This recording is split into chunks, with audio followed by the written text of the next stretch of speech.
Hi, this is Stu and welcome to our little injury series. And of course, we don't like to think of the fact that we can hurt ourselves in doing yoga, but it's normally because we're actually not thinking about what we're doing, or the body is trying to cheat a little bit to make it easier for us, and then we take some strain into areas that we really don't want to. And one of those areas is the wrist, and that's what we're going to look at today. The wrist is that junction between one of our foundational areas, which is our hands on the mat, and everything else that is going to be above it. So it is vulnerable because of the fact that it's not really designed to be weight bearing. Yeah, we walk around on our feet, yet when we're placing a lot of weight in our hands, it doesn't take much to create some stresses around the wrist, particularly if we have what we might consider as a delicate frame underneath a larger physical mass. So if you were designed to be petite, but you aren't anymore because of maybe the Western way of living, a little bit too much affluence, then you're going to be feeling a lot of stress on some of this sort of delicate frame. But apart from that, we can also just stress it anyway by doing certain things during the postures and during our practice. So let's mention a few of these. The easiest one, first of all, is the surface that we're actually practicing on, okay? The surface that we're practicing on doesn't want to be too soft, okay?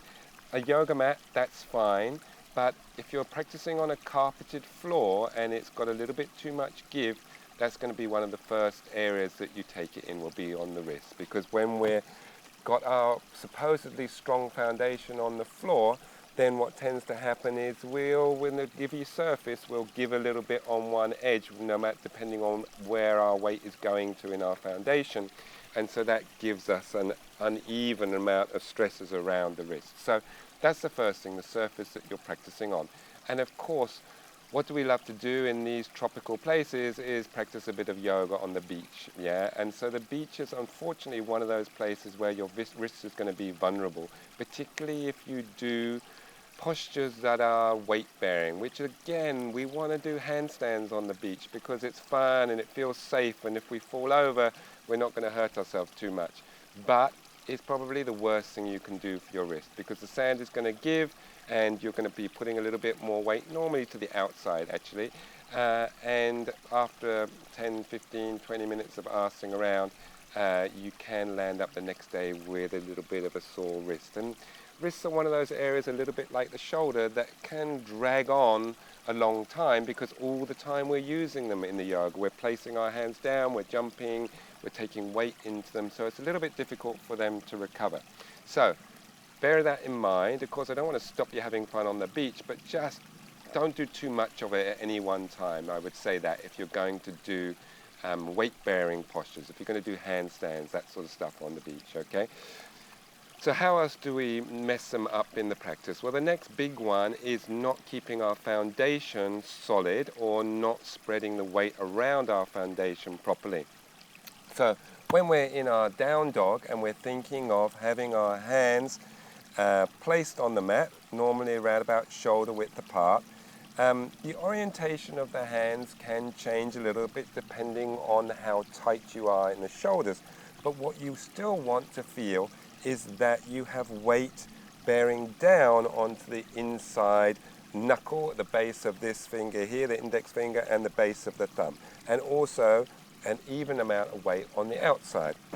What can tend to happen is we take more weight to the outside edge of our hand and dump more weight into the wrist on this side. And so this is the much more common side for injuries to occur, on this side of the wrist during yoga. And it's normally because we're not placing enough weight on the inside of the hand. So the key to look for is this gap, this space coming underneath this knuckle here. It means you're taking too much weight to the outside. So reaffirm that and reaffirm the pressing down evenly, a little bit like we do with the feet, the four corners, yeah? The next thing, sometimes people express the fact that they're getting pain across here, the base of the wrist. Why am I getting that? Generally, that's because we're taking too much weight towards the base, the heel of the hand, and not enough towards the front, yeah? So in this case, what we need to do is transfer the weight a little bit more towards the front and make sure we're not dumping all the weight towards the back of the hand, okay? So it's always about redistributing the weight across the hand, yeah?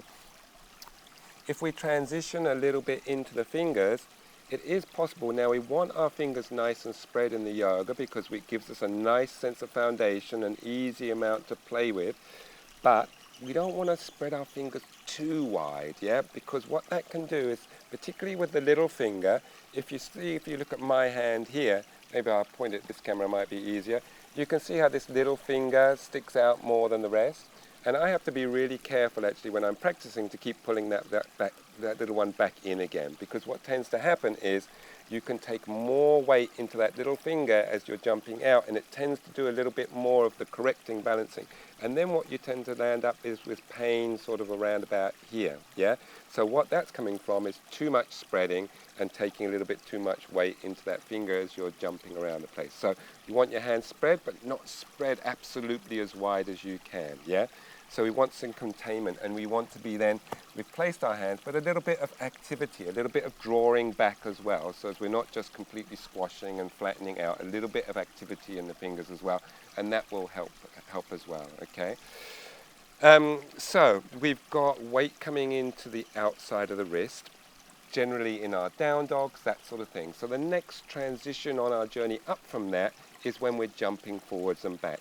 And the big thing that tends to go wrong is that we let the heel of the hand come off the floor in order to give ourselves a little bit of space. So if I was now sort of thinking of jumping through and I don't feel that I've got enough space, or even I'm about to lift up, just minding my audio here, about to lift up and I don't feel I've got enough room to come through, I might try and lift the heels of the hand off the floor to give myself some more space. And the same when I'm jumping through to seated or jumping to standing. I think by lifting my wrists, I'm getting longer arms. Well, I am getting longer arms, but what I'm doing then is I'm making this whole area vulnerable, yeah? And if it's not here, it's going to be the base of the fingers here that you take the strain into as well. So that's the really big thing to prevent all your wrist injuries, is to keep your hands grounded. Don't let them move. Once you're set, put them down and keep them there, and don't let the heels of the hands lift, and then you'll really be looking after your wrists very nicely, yeah? So the next thing going on from there is, are we, when we're binding and holding, we got our wrist a little bit cocked? So it might be that we were in, I don't know, let's imagine it was Upavishta Konasana, no, Prasarita Padottanasana, so it would be standing, not with me lying down here, and you've got hold here, but when you look down at your wrist, you find that your wrist is like this, yeah? So you found that it's cocked. Well, anytime you've got a cocked wrist, again, you're going to be putting stress on one side more than the other. So you want a continuous line from the forearm down into the hand. So just be looking for that. And the same thing goes with binding.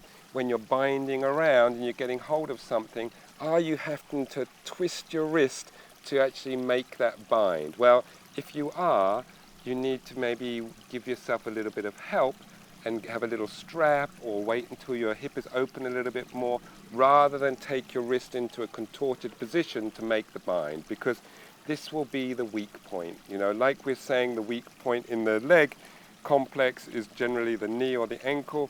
Quite often in this complex, it's actually the wrist that is the weak point, yeah? So it's, you know, relatively delicate considering the rest of the joints, you know, how bulky and strong they are, okay? So watch your foundation, watch that you don't lift up the heels of your hand as you're jumping through, watch that you don't cock your wrist in any of those postures that you're holding on to things, and generally work also at the amount of range of motion that you've got on both sides of the forearm. So in other words, can I take my wrist into roughly 90 degrees this way, and what about how I take my wrist this way into extension, this we would call? Can I get roughly 90 degrees? Because if I can't, then what will tend to happen is when I want to do handstands and things like that, then I'm going to be taking a lot of weight into this part of my wrist because I can't get the right angle, yeah? So we're dumping more weight into the wrist. So again, you can do nice and easy sort of exercises to open up the wrist. So this will be one, keeping the arm straight, placing the hand on the floor, trying to keep the arm relaxed, and that tends to open up all the forearm, particularly if you're an office worker who uses the computer a lot. And then we can do the same sort of thing, pulling back on the wrist here, yeah, in this way. So we're working all the inside and the outside of the arm, yeah. So that's about all I've got to tell you about wrists and hands for the moment. One other thing that we can do, of course, is we can bang the end of our finger. Now, I know quite a few people that have there's a posture in the second series called Nakrasana, and you press off and you hop. It's crocodile posture, so it's like hop, hop, hop, hop. It's a little bit of a crazy posture, but it is possible that if you don't lift up high enough, you can catch your finger, it's generally the middle one, on the floor, and it's like banging it on a brick wall, and it generally inflames one of the joints, this one or this one, and it all swells up, doesn't feel very nice. If you do that to yourself, you know, it's a wait and see game. The main thing to do is to ice it straight away. Within half an hour, if you can ice an injury, then you're going to improve its rehabilitation quite dramatically, yeah, because you're reducing the inflammation. When it comes to fingers and toes, you want to be really careful because there's not a lot of flesh on them, so it might only be 5 minutes icing, 10 minutes off, 5 minutes icing, 10, 15 minutes off. Depends on as soon as the skin has come back to normal room temperature, but don't ice too long straight away. When it comes to the other body parts, you can ice a little bit longer, maybe 10 minutes. If it's a really fleshy part and you're in a hot country, maybe even a little bit longer, okay? But don't ice too long, but definitely ice straight away. And then what will help is by taping it to the finger next to it, yeah? So as you're protecting it and not creating a lot of mobility when you're practicing. You don't need to do it any other time, okay? So just think of those things, and hopefully that will keep your wrists healthy. Again, the main thing is don't press through it. If you've hurt your wrist, then the first thing to do is cut out the jumping, yeah? So you no longer jump forwards and back, you step forwards and back until your wrist is then rehabilitated. And you can, of course, do some self-massage to these forearm muscles because these often tighten up in either response to an injury or they can be the cause of it. So one of my first things I do when I have somebody come to me with a wrist injury is look at all the muscles in the forearm, both on the top here and underneath, to see if there's any tensional patterns. And by releasing these, we quite often find that it alleviates a lot of the stuff that's going on in the wrist. So, but this you can do quite easily yourself. I'm just using sweat because it's hot here. You can run your finger down and massage all this, and this will be the tender bit, this little bit here. And again, you can do it with your thumb. Just be careful you don't hurt your other hand trying to massage your arm, okay? So that's all I've got for you. Hope that helps, and we'll be working our way around the body. So we've got shoulders and neck to come and a few other bits and pieces.